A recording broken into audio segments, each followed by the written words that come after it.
টেলিফোনে প্রস্তাব। নির্মলেন্দু গুণ। আমি জানি আমাদের কথার ভিতরে এমন কিছু নেই অনর্থক করলে যার সাহায্যে পরস্পরের প্রতি আমাদের দুর্বলতা প্রমাণ করা সম্ভব। আমিও তো তোমার মতোই অসম্পর্কিত জ্ঞানে এতদিন উপস্থাপন করেছি আমাকে। তুমি যখন টেলিফোন হয়ে প্রবেশ করেছো আমার কর্ণে, আমার অপেক্ষা কাতর হৃৎপিণ্ডের সামান্য কম্পনও আমি তোমাকে বুঝতে দেইনি। দুর্বলতা ধরা পড়ে যায় পাছে।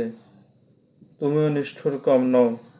তুমিও বুঝতে দাও না কিছু, জানি। আমার কাছে তুমি শিখেছিলে এই লুকোচুরি করা খেলা।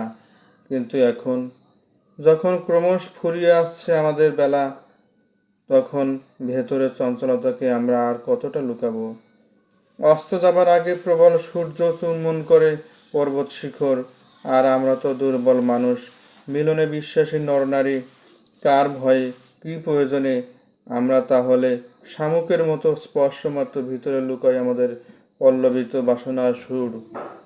তার চেয়ে চলো এক কাজ করি, তুমি কান পেতে শোনো, তুমি শুধু শোনো, আর আমি শুধু বলি ভালোবাসি।